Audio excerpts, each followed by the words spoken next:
31절에서 24장 7절까지의 말씀입니다.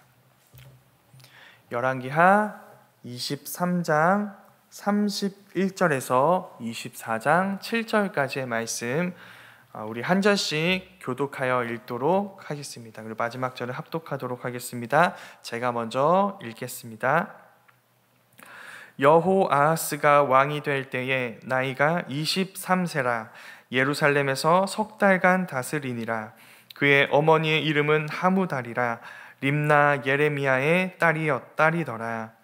여호아하스가 그의 조상들의 모든 행위대로 여호와 보시기에 악을 행하였더니 바로 느고가 그를 하맛 땅 리블라에 가두어 예루살렘에서 왕이 되지 못하게 하고 또 그 나라로 은 100달란트와 금 1달란트를 벌금으로 내게 하고 바로 느고가 요시야의 아들 엘리야김을 그의 아버지 요시야를 대신하여 왕으로 삼고 그의 이름을 고쳐 여호야김이라 하고 여호아하스는 애굽으로 잡아갔더니 그가 거기서 죽으니라.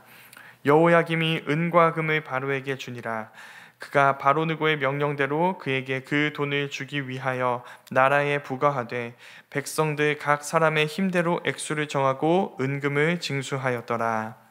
여호야김이 왕이 될 때에 나이가 25세라 예루살렘에서 11년간 다스리니라.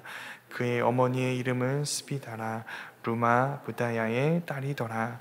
여호야김이 그의 조상들이 행한 모든 일을 따라서 여호와 보시기에 악을 행하였더라. 여호야김 시대에 바벨론 왕 느부갓네살이 올라오매 여호야김이 3년간 섬기다가 돌아서 그를 배반하였더니 여호와께서 그의 종 선지자들을 통하여 하신 말씀과 같이 갈대아의 부대와 아람의 부대와 모압의 부대와 암몬 자손의 부대를 여호야김에게로 보내 유다를 쳐 멸하게 하시니 이 일이 유다의 임함은 곧 여호와의 말씀대로 그들을 자기 앞에서 물리치고자 하심이니 이는 므낫세가 지은 모든 죄 때문이며 또 그 죄가 무죄한 자의 피를 흘려 그의 피가 예루살렘에 가득하게 하였음이라 여호와께서 사하시기를 즐겨하지 아니하시니라. 여호야김의 남은 사적과 행한 모든 일은 유다 왕 역대지략에 기록되지 아니하였느냐. 여호야김이 그의 조상들과 함께 잠에 그의 아들 여호야긴이 대신하여 왕이 되니라.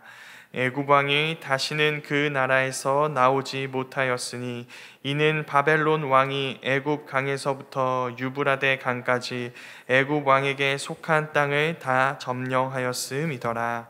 아멘.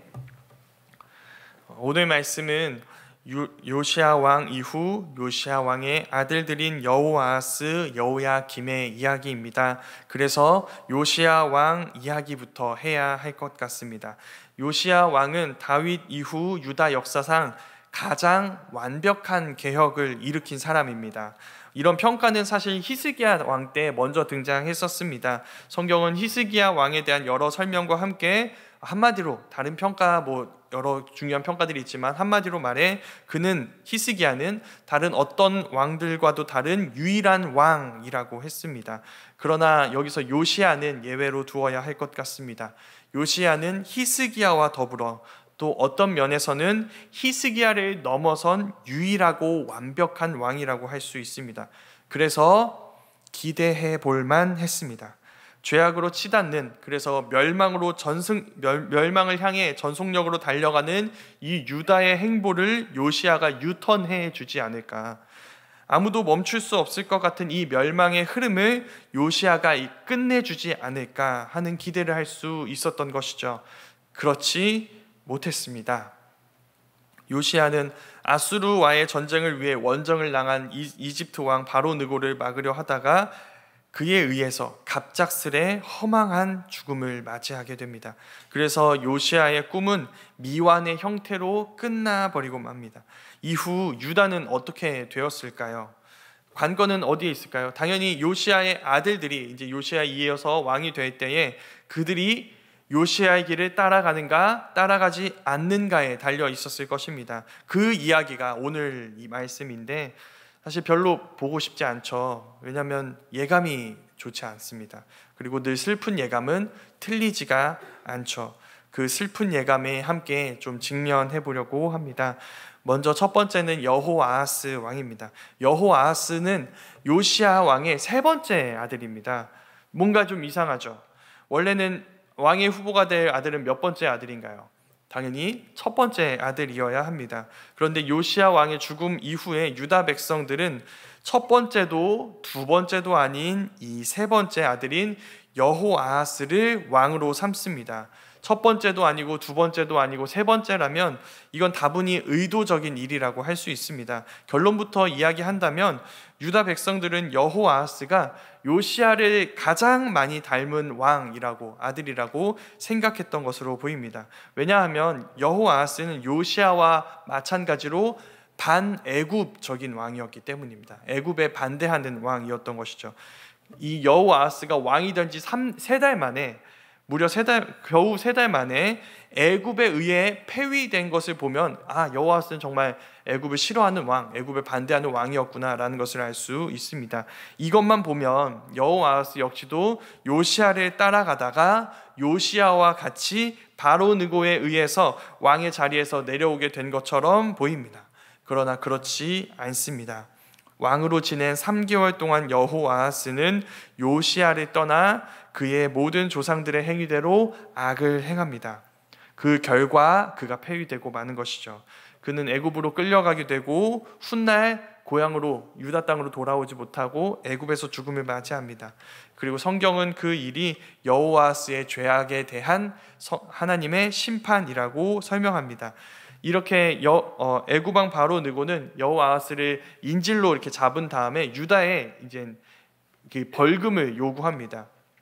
큰 돈을 요구하고, 그래서 요시야의 둘째 아들 바로 느고가 이제 새로운 왕으로, 허수아비 왕이죠. 새로운 왕으로 세운 둘째 아들인 엘리야김을 허수아비 왕으로 세운 뒤에 이 엘리야김이 그 벌금을 지불하게 만듭니다. 지금 어떤 상황인지 이제 이해가 되시나요? 과거를 보면 훨씬 더 이게 와닿습니다. 자, 이스라엘은 어디서 구원받은 나라인가요? 애굽에서 구원받은 나라죠. 그런데 지금 어떻게 되고 있나요? 다시 애굽의 속국이 되고 있습니다. 애굽의 노예가 되고 포로가 되고 있습니다. 그러니까 출애굽한 그 경로가 그대로 고스란히 역출애굽하는, 다시 이 출애굽한 경로가 거꾸로 재현되는 것을 경험하게 되는 것이죠. 다시 애굽의 노예입니다. 다시 애굽에 돈을 바쳐야 되는 현실을 맞이하게 된 것입니다. 그건 그 다음 왕인 여호야김 때도 마찬가지입니다. 여호아하스를 폐위시킨 애굽 왕 바로 느고는 아까 말했죠, 둘째 아들인 엘리야김을 허수아비 왕으로 세운 다음에 엘리야김의 이름을 여호야김으로 바꿉니다. 이 이름을 바꾸는 것은 두 가지 의미가 있습니다. 첫 번째는 주권 주장입니다. 이름을 바꾼다는 건 쉽게 말해서 그에 대한 나의 주권을 주장하는 일입니다. 쉽게 말해서 내 거니까, 얘는 내 거니까 내 마음대로 이름도 바꾸고 왕으로 세워서 내가 그의 주인이라는 것을 일부러 이렇게 선언하는 것을 보여주고 있는 것이죠. 두 번째 의미는 이 이름의 뜻에 담겨 있습니다. 엘리야김이라는 이름의 뜻은 무슨 뜻이냐면 일어남의 하나님, 하나님이 일으키실 것이다 라는 뜻입니다. 근데 여기서 엘이라는 이 엘은 하나님을 뜻하는데, 하나님도 뜻하지만 물론 엘은 일반 명사입니다. 그 말이 무슨 말이냐면 우리가 믿고 고백하는 그 하나님만이 아니라 다른 이방신, 다른 우상들을 가리킬 때도 엘이라고 쓸 수 있습니다. 그러니까 우리는 하나님이라고 고백하지만 이방신 섬기는 사람들은 엘을 통해서 뭘 고백하는 걸까요? 그들이 섬기는 이방신을 고백할 수 있는 것이죠. 그러니까 다른 이방 신들까지 포함하는 일반 명사가 엘인 것입니다. 그 일반 신들의 구원으로도, 그러니까 엘리야김은 일으킴의 하나님이 일으키실 것이다 라는 의미인 동시에 어떤 의미도 담겨 있을까요? 이방신이 일으킬 것이다, 이방신이 구원할 것이다 라는 뜻도 갖고 있는 것이죠. 그런데 여호야김은 그렇지가 않습니다. 여호야김은 그냥 신이 아니라 콕 집어서 이스라엘의 하나님 그 여호와께서 일으키실 것이다, 그 여호와께서 구원하실 것이다 라는 뜻입니다. 그럼 이 엘리야김과 여호야김 중에 어떤 이름이 더 정확한 이름일까요? 당연히 여호야김이죠. 당연히 여호야김이 이스라엘의 신앙에 더 가깝고 정말 진리에 가까운 이름입니다. 자, 그 이름을 누가 지어줬나요? 바로 느고가 지어줬습니다. 왜 굳이 이렇게 지었을까요? 일종의 조롱입니다.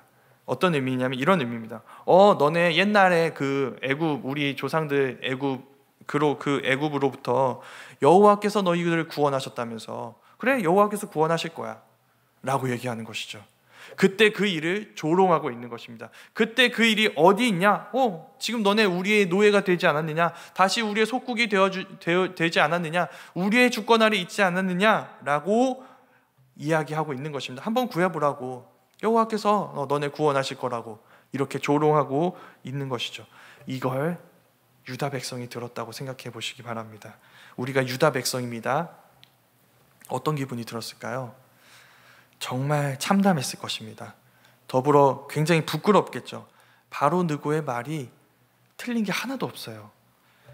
엘리야김, 그냥 신이 우리를 구원할 거라는 말은 틀렸습니다. 유다가 열심히 신 섬기고 있었습니다. 이방신, 우리를 구원해 줄 거라고 믿었던 그 강대국들의 신들을 다 섬겼습니다. 바알과 아세라를 섬겼습니다. 그럼 그 이방신이 우리를 구원해 주겠지, 엘리야킴, 그 신이 우리를 일으켜 주겠지라고 생각했습니다. 그러나 그 신들이 구원하지 못했죠. 그러나 그들은 이 유다 백성들을 구원하지 못하고 망하게 만들었습니다. 그러나 그 이방신들과 다르게 여호야김, 여호와께서 우리를 일으키실 것이다 라는 말의 고백대로 여호와는 우리의 구원자가 되실 수 있습니다. 여호와는 우리를 일으키실 수 있습니다. 여호야김의 말, 그 이름에 담긴 뜻대로 그 일이 우리에게 이루어질 수 있습니다. 그러나 우리가 그 여호와를 거부했기 때문에 우리가 지금 이 멸망을 당하게 된 것이죠. 그러니까 바로 느고에게는 조롱이었을지 모르지만, 여호야김이라는 말이 조롱이었을지 모르지만, 사실 이거는 선지자들이 계속 해왔던 얘기입니다. 여호와께서 너희를 일으키실 것이다. 여호와께서 너의 구원자가 되신다. 그러니 이방신들을 버리고 여호와께 돌아와야 한다. 그 얘기를 바로 느고가 지어준 새 이름 여호야김이라는 이름이 다시 들려주는 것이죠. 유다의 잃어버린 신앙을 다시 일깨워주고 있는 것입니다. 여호와께서 일으키실 것이니 여호와만 섬기라는 얘기를 지금 바로 느고의 입을 통해 하나님이 말씀하고 계신 거예요. 그런데 그것마저 여호야김이 거부합니다. 그는 여호야김이 아니라 엘리야김으로 살아갑니다. 그는 여전히 강해 보이는 다른 민족을 의지합니다. 그래서 바벨론 왕이 지금 유다를 지배하고 있는 이 애굽 왕을 위협하니까 바벨론에 붙습니다. 그런데 이 바벨론이 애굽과의 전투를 승리로 이끌지 못합니다. 그냥 각축을 벌이다 끝내버려요. 그러니까 어떻게 될까요? 다시 애굽 편에 붙게 됩니다. 그때 어떤 일이 일어난지 그 결과가 우리가 읽은 24장 말씀입니다. 여호야김이 바벨론에 붙었다가 애굽에 붙자 바벨론은 어떻게 하냐면 아람, 모압, 암몬 자손의 부대를 다 끌고 와서 유다를 쳐서 멸망시키려고 합니다. 이 일의 배후에 하나님이 이렇게 말씀하십니다. 여호야김이 그 대를 이어가고 있던, 그 죄악의 흐름을 이어가고 있던 므낫세의 죄가 있었다고 이야기합니다. 그때 그 므낫세의 죄가 너무 커서 그가 예루살렘 피를 가득하게 했고 하나님이 그 모든 죄를 기억하시기 때문에 그 일을 기억하시고 유다를 심판하신 거라고 말씀하신 것이죠. 그럼 이제 우리는 정리할 수 있습니다. 요시야의 개혁은 므낫세의 죄와 저주를 해결하지 못합니다. 므낫세의 죄악과 폭정이 요시야의 개혁과 꿈을 이깁니다. 저는 그게 우리의 현실과 많이 맞닿아 있다고 생각합니다. 수많은 개혁과 자정활동의 시도에도 불구하고 바꿀 수 없는 악한 일들이 있습니다. 그래서 우리는 굉장히 무력해집니다. 인생을 살아보니까 요시야는 므낫세를 이길 수가 없어요. 결국 이 세상은 므낫세의 세상인 것 같습니다. 그런 므낫세의 세상에서 우리가 요시야의 꿈을 꿀 수는 있지만 이룰 수 있다고 믿는 건 굉장히 무모해 보이고 어리석은 일처럼 보입니다. 그래서 요시야를 따라가지 않는 것이죠. 요시야의 꿈을 버리고 요시야의 개혁의 시도를 버리려고 하는 것입니다. 그런데 거기에 대해서 성경이 이렇게 이야기합니다. 네, 맞습니다. 요시야는 요시야의 꿈을 이루지 못했습니다. 그런데 주님께서 그 꿈을 이루어주셨습니다. 요시야가 꿈꾸던 그 회복된 이스라엘, 하나님의 정의로운 통치가 이루어지는 그 하나님의 나라, 그래서 모든 우상들이, 모든 거짓 우상들이 무너지고 오직 하나님만이 영광 받으시는 그 나라가 주님의 복음 안에서 이루어졌다는 사실을 지금 여기 있는 우리 모두가 고백하고 있는 것입니다. 이스라엘이 새로운 이스라엘로 변화되고, 그래서 모든 이들이, 온 세상 사람들이 이제는 새로운 이스라엘로 주님을 믿어 편입되고 그 나라의 백성이 되어 하나님의 통치와 하나님의 뜻이 우리 가운데 이루어지는 것을 경험하고, 그 하나님의 사랑이 우리에게 전달되어 하나님을 사랑하고 이웃을 사랑하는 그 복음의 능력을 우리 모두가 경험하게 되어 이젠 이스라엘이라는 이 지역에서만이 아니라 온 세상에서 하나님께 영광을 돌리고 하나님을 예배하는 이들이 있다는 것을 지금 한국에 있는 여기 우리 모두가 고백하고 있는 것입니다. 요시야의 꿈을 주님께서 이루어 주신 것이죠.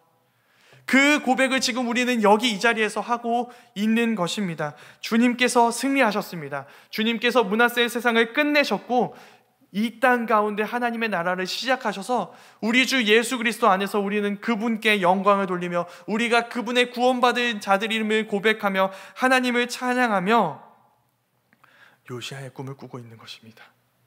므낫세의 세상처럼 보이는 이 순간에도 우리는 요시야의 꿈을 꾸고 요시야가 이루려 했던 그 개혁을 주님께서 성취하셨다는 것을, 이미 시작하셨다는 것을 믿고 고백하며 이제는 주님이 이루셨고 이루어 가실 그 개혁의 일들을, 그 새롭게 하시는 일들을 따라가는 자들로 살아가게 되는 것이죠. 그래서 우리는 요시야의 꿈을 꿨으면 좋겠습니다. 므낫세의 세상에서도 여호야김은 생각했을지 모릅니다. 요시야처럼 살아도 죽는다. 요시야의 꿈은 그의 죽음으로 끝나버렸다. 우린 그렇지 않다는 사실을 아는 사람들입니다. 주님께서는 죽음으로 끝나지 않으셨습니다. 주님은 죽으시고 부활하셔서 주님이 이루려 하셨던 그 하나님의 나라를 시작하셨고 그 나라를 우리에게 주셨고 우리를 통해 그 나라를 증거하고 계십니다. 그 꿈이 이루어져 가고 있는 것이죠. 우리가 믿고 고백하는 그 복음에 합당하게 행하며 여호아하스와 여호야김이 따라가는 그 므낫세의 세상처럼 보이는 이 세상 속에서도 주님을 닮은 작은 요시야로 살아가며 요시야의 꿈을 우리의 가정 안에서, 우리의 교회 안에서, 우리가 속한 공동체 안에서 이루어가며 우리 모두가 주님의 나라를 경험하고 그 나라를 증거하는 자들로 살아갈 수 있기를 간절히 소망합니다. 그래서 바로 느고는 조롱하면서 지어졌을지 모르는 그 여호야김, 여호와께서 일으키실 것이다 라는 그 메시지가 정말 사실이라는 사실을 우리의 삶을 통해 증명하고, 그렇게 우리의 삶을 통해 주님을 찬양할 수 있는 우리 모두가 될 수 있기를 간절히 소망합니다.